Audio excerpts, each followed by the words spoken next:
misionero ideal.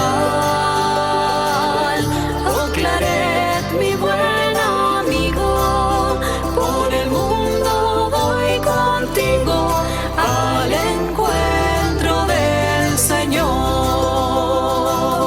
Misionero ideal. Oh Claret, mi buen amigo, por el mundo voy contigo al encuentro del Señor. Quisiera ser como tú, recorrer los caminos con un fuego interior, arrastrar a los hombres tras un gran ideal y decirle a las islas el paso de Dios. Misionero ideal. Oh Claret, mi buen amigo, por el mundo voy contigo al encuentro del Señor. Quisiera ser como tú, trabajar todo el día en la viña del Señor. Que otro use mis redes, que otro use el telar. Mi denario, mi herencia, el rostro de Dios. Misionero ideal. Oh Claret, mi buen amigo, por el mundo voy contigo al encuentro del Señor. Quisiera ser como tú y sentir la ternura del materno corazón, quien me envíe su brazo a los pueblos del sur y me diga al oído: tu madre soy yo. Misionero ideal. Oh Claret, mi buen amigo, por el mundo voy contigo al encuentro del Señor. Quisiera ser como tú, caminar 1000 senderos, proclamar sin temor, una mano en el tiempo con la otra hacia Dios, y escuchar al Espíritu: ya viene el Señor. Misionero ideal. Oh Claret, mi buen amigo, por el mundo voy contigo al encuentro del Señor. Misionero ideal. Oh Claret, mi buen amigo, por el mundo voy contigo al encuentro del Señor. Por el mundo voy contigo al encuentro del Señor.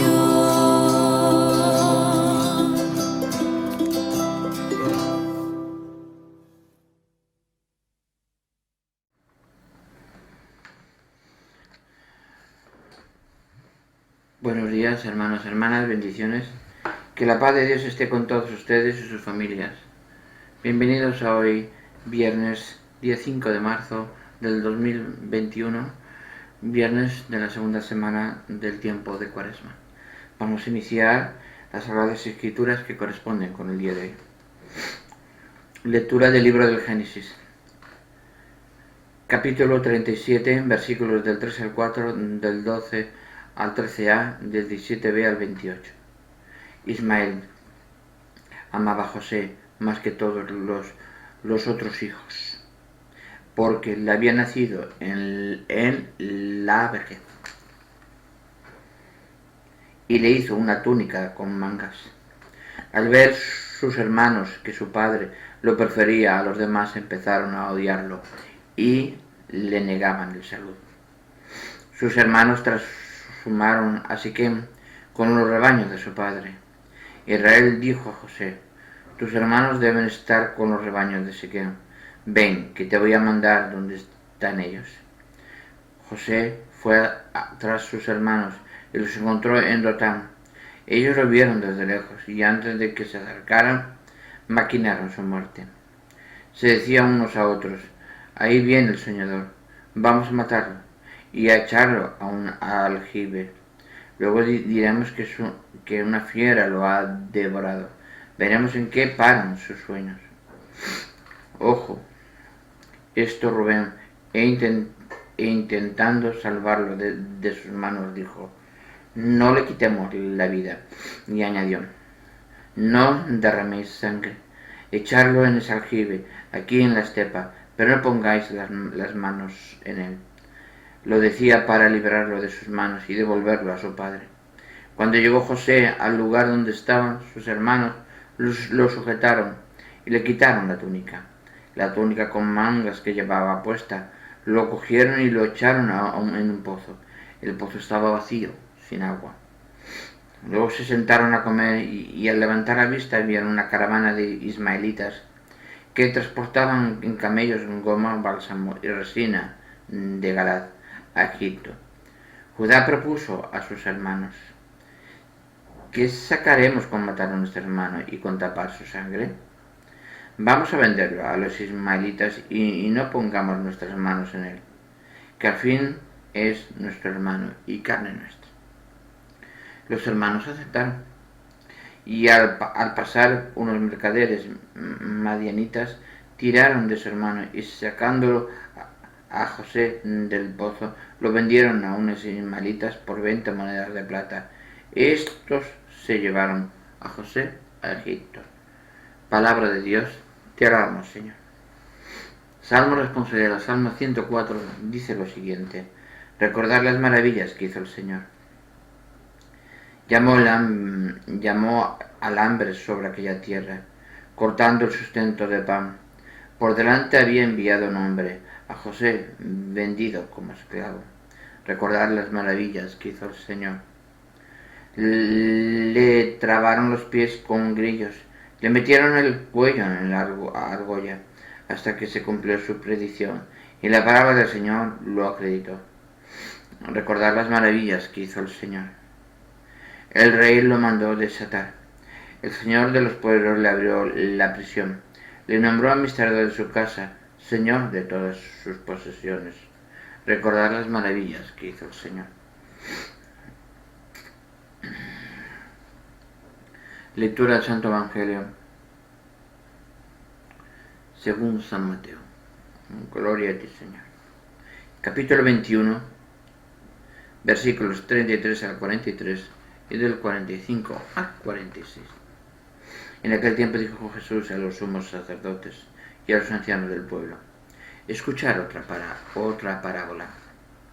Había un propietario que plantó una viña, la rodeó con una cerca, cayó en ella un lagar, construyó una torre, la arrendó a unos labradores y se marchó lejos.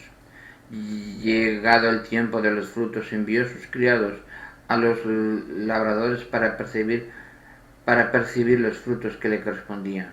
Pero los labradores, agarrando a los criados, apalearon a uno, mataron a otro, y a otro lo apedrearon. Envió de nuevo otros criados, más que la primera vez. Hicieron con ellos lo mismo. Por último les mandó a su hijo, diciéndoles: tendrán respeto a mi hijo. Pero los labradores, al ver al hijo, se dijeron: este es el heredero, venid, lo matamos y nos quedamos con su herencia. Y agarrándolo lo sacaron fuera de la viña y lo mataron. Cuando vuelva el dueño de la viña, ¿qué hará con aquellos labradores?, pregunta. Le contestan: hará morir de mala suerte a esos malvados y arrendará la viña a otros ladrones que le entreguen los frutos a su tiempo. Y Jesús les dice: ¿no habéis leído nunca en la Escritura: la piedra que desecharon los arquitectos es ahora la piedra angular? Es el Señor quien lo ha hecho, y ha sido un milagro patente. Por eso os digo que se os quitará a vosotros el reino de Dios, y se dará un pueblo que produzca sus frutos. Los sumos sacerdotes y los fariseos, al oír sus parábolas, comprendieron que hablaba de ellos. Y aunque intentaban echarle en mano, temieron a la gente que lo tenía por profeta. Palabra del Señor, gloria y honor a ti, Señor Jesús.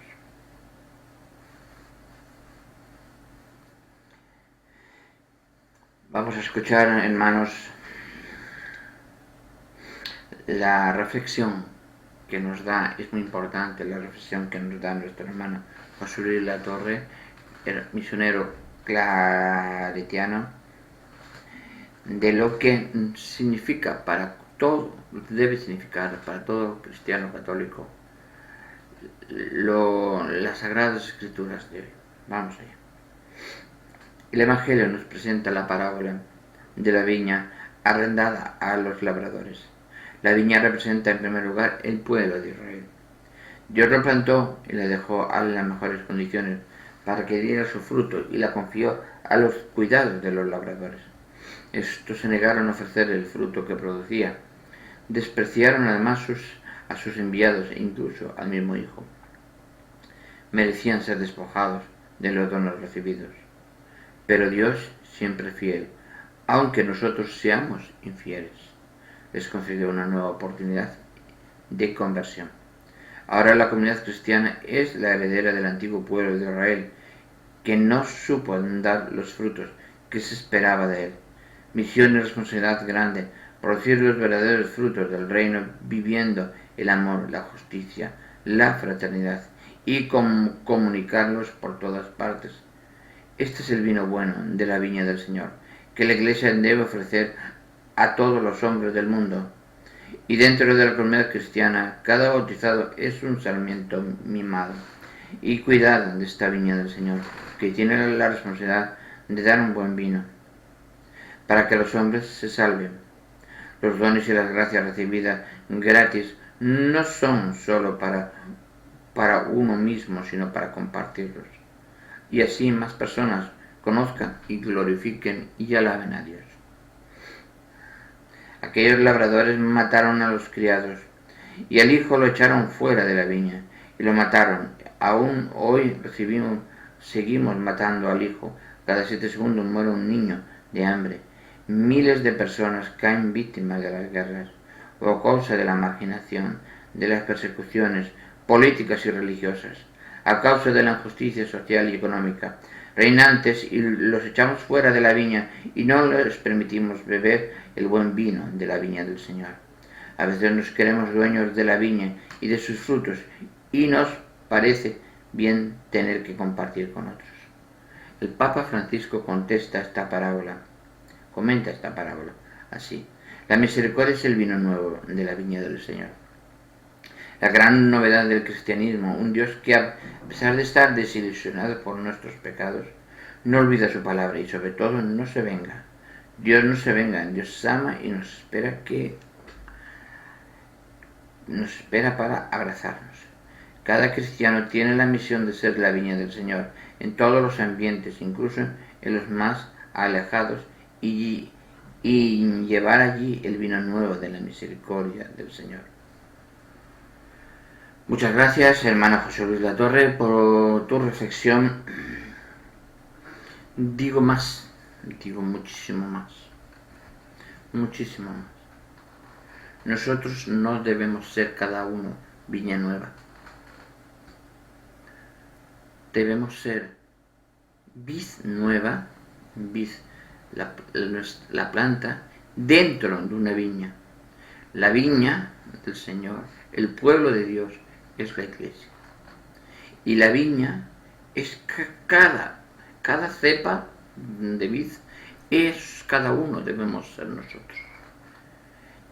Pero que formemos parte de ese conjunto dentro del amor de Dios. También nos dicen las Sagradas Escrituras, y hay que volver a reflexionar muchísimo más, que nos dice que lo que nos dice el libro del Génesis, cuando lo meten a José, lo meten en el pozo, después lo venden como esclavo, Y el Salmo nos adapta, que nos dice recordar las maravillas que hizo el Señor a San José, a José. Hay varios Josés en este mundo. El padre de nuestro Señor en la tierra, José, hijo de Jacob, también era José. Es un nombre que es importante dentro de la Biblia, dentro del catolicismo, dentro de lo que es la palabra de Dios. Hay el odio, la envidia, el rencor, el ser más uno que otro, hace cometer, como los hermanos de José, cometer los fallos más grandes que puede existir, los pecados más grandes que puede existir, vender a tu hermano como esclavo. Y gracias a Dios, gracias al Señor, que no lo mataron, gracias a Dios. Pero después, como bien sabéis, más adelante, se arrepienten cuando Él les reconoce su identidad, quién era el gobernador de todo Egipto. Y saben que era aquella persona que la vendieron como esclavo, pero que el Señor lo puso en lo alto, gobernador de toda su casa. Nos lo dice el Salmo, en los versos del Salmo lo dice muy claramente. El rey lo mandó desatar, el Señor de los pueblos le abrió la prisión, lo nombró administrador de su casa, Señor de todas sus posesiones. Es importante, importantísimo. El Señor está, pues si en el Señor, nuestro Dios está con uno, ¿quién contra uno? Nadie. En el Evangelio, la lectura del Evangelio según San Mateo, capítulo 21, versículos del 33, 49, 45, 46, nos habla también de esa famosa parábola. ¿Quién eran la gente que mandaba el dueño a recoger los frutos del pueblo, de aquellos labradores de la vida? En comparación, ¿quién eran? Eran los profetas. Pero ¿qué hicieron el pueblo judío, el pueblo de Israel, con los profetas nombrados por el Señor? Los mató a todos. Los mataron a todos. Los mataron a todos. Ese es el tema. Después, ¿qué hizo? Cuando al ver que no hicieron caso no hicieron caso del tema, no hicieron caso de los profetas. Bueno, voy a ver si mandando a mi hijo, el Verbo se hace carne y el Verbo entra a través de nuestra Madre Santísima, una vez hecho carne, se muestra ante el pueblo de Israel y puede cambiar. ¿Y qué hicieron? Lo colgaron, lo mataron en la cruz. Y es por eso que nos dice el Señor en esta parábola: ¿no habéis leído nunca en la Escritura? La piedra que desecharon los arquitectos es ahora la piedra angular. ¿Quién es la piedra angular? Es la piedra angular, la piedra que permanece unida a nuestra iglesia. Pedro es la roca donde se fundamenta toda la iglesia católica. Y todos vamos construyendo, todos somos parte de esa iglesia, somos miembros de esa iglesia, ese cuerpo místico, crístico de la iglesia. Ven, cuando los arcos de la iglesia se juntan en la piedra que une las dos partes del arco, que mantiene el arco unido. Esa es la piedra angular, que mantiene ese arco unido, que no se viene ese arco, formando la gran iglesia. Eso es lo que nos dice el Señor. Él es la piedra que está arriba, esa piedra angular. Que la iglesia es esa piedra que mantiene todas las piedras en un orden establecido. Si falta esa piedra, faltamos todos. Es importante eso. Pero ¿qué hicieron? Lo mataron. Pero ¿qué dice más el Señor? Dice, por eso os digo, cuando se dirigía a los sacerdotes y los fariseos y los escribas, por eso os digo que se os quitará a vosotros el reino de Dios y se dará a un pueblo que produzca sus frutos. Ellos escucharon, quisieron castigarlo, quisieron en ese momento castigarlo,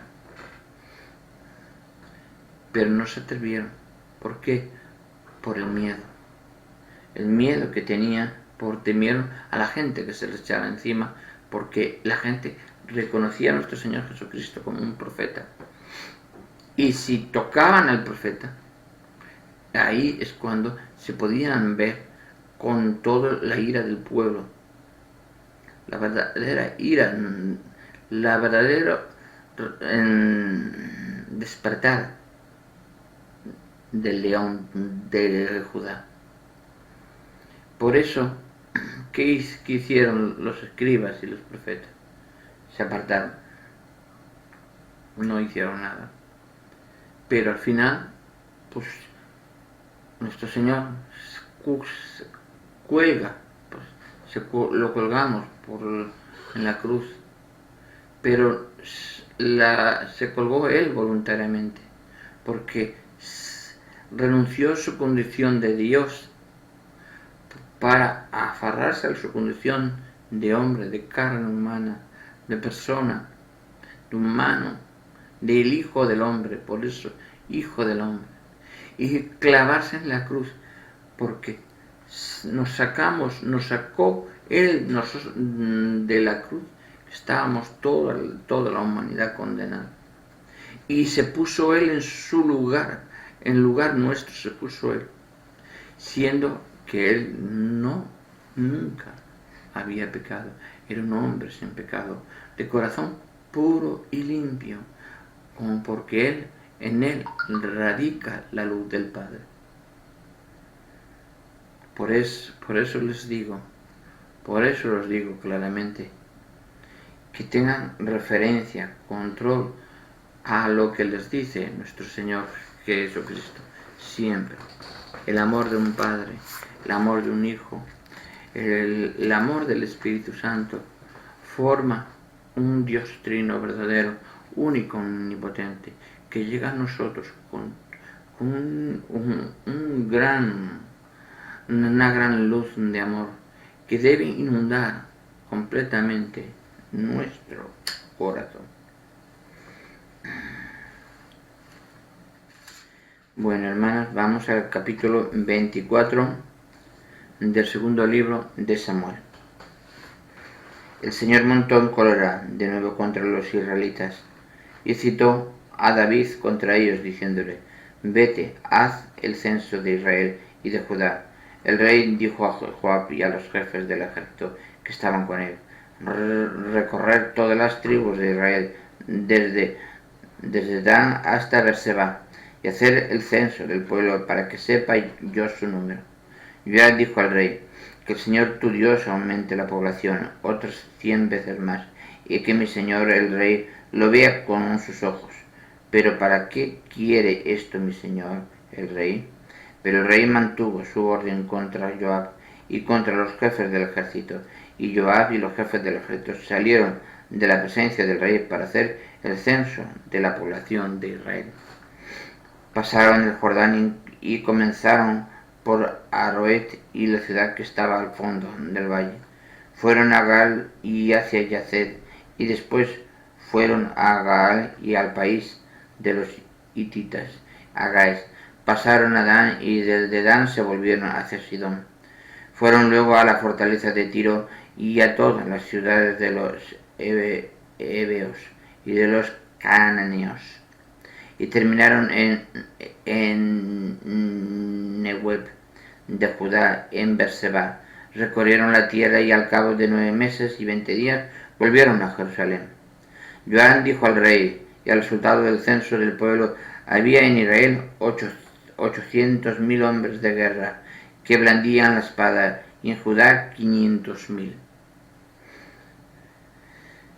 Después de haber hecho el censo del pueblo, David sintió que le remordía la conciencia y dijo al Señor: he cometido un gran pecado por haber hecho esto.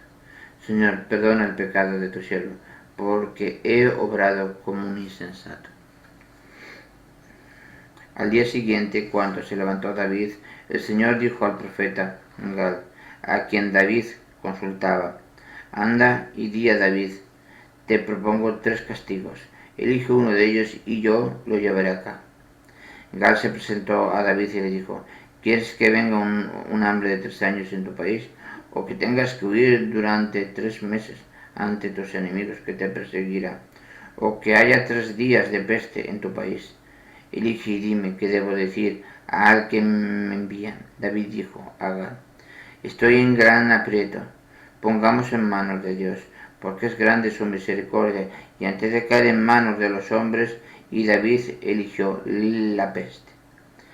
Era el tiempo de la siega del trigo, y el Señor envió la peste desde la mañana hasta el tiempo establecido, y murieron desde Dan hasta Berseba 70.000 hombres del pueblo. El ángel extendió su mano sobre Jerusalén para exterminarla, pero el Señor se arrepintió del mal y dijo al ángel exterminador: basta, retira tu mano. El ángel del Señor estaba junto a la era de Jordán, el Jebuseo. Cuando David vio al ángel que azotaba al pueblo, dijo al Señor: yo soy quien ha pecado y ha obrado mal, pero estos otros, el rebaño, ¿qué ha hecho? Que tu mano caiga sobre mí y sobre mi familia. Aquel día Gad se presentó a David y le dijo: anda y levanta un altar al Señor en la era de Orbán, el Jebuseo. Fue David como se lo había dicho Gad, cumpliendo la orden del Señor. Cuando Orbán vio al rey que con sus servidores se dirigía hacia él, se adelantó y se postró ante él, el rostro en tierra. Orbán dijo: ¿por qué viene mi señor el rey a su siervo? David respondió: a comprarte la era y levantar en ella un altar al Señor, para que el castigo se retire del pueblo. Orbán dijo a David: tómela mi señor el rey y ofrezca en ella lo que le agrade. Mira, ahí están los bueyes para el holocausto, los trigos y el yugo servirán de leña. El siervo de mi señor el rey se lo da todo al rey. Y añadió: que el Señor tu Dios sea propicio. El rey respondió a Ormán: no, yo quiero comprártelo a precio de plata. No quiero ofrecer al Señor mi Dios sacrificios que no me cuestan nada. Y David compró la era y los bueyes en 50 monedas de plata. David levantó allí un altar al Señor y ofreció holocaustos y sacrificios de reconciliación. Entonces el Señor tuvo misericordia del país y retiró el castigo de Israel. Palabra de Dios, que alabamos, Señor. La misericordia de Dios es eterna. Aprendemos de este versículo, de este capítulo 24 del segundo libro de Samuel, que la misericordia de Dios es eterna. Todos cometemos errores, cometemos pecados, somos personas humanas y la tentación está en nosotros, porque hay siempre un hueco que puede entrar y puede, pero hay que mantenerse todos los días, a todas las horas, minutos y segundos de pie, firmes, sujetos, porque si no, el árbol se tuerce. el árbol se tuerce. Pues siempre mantengamos siempre una fortaleza importante. Bueno, hermanos, para la siguiente semana, ya porque mañana sábado ya no tenemos libro, el domingo tampoco, a partir del lunes ya empezamos con el primer libro de los Reyes, importante. Y pues desde cuando empezamos, llevamos con el primer libro de los Reyes. Pues, va a ser importante escucharlos y aprender de lo que, sobre todo, el rey David aprende, esa sabiduría, ese conocimiento que le da el Señor, que le da el Espíritu que habita en él. Bueno, hermanos, bendiciones, que la paz de Dios esté con todos ustedes y sus familias. Nos vemos en la siguiente vida.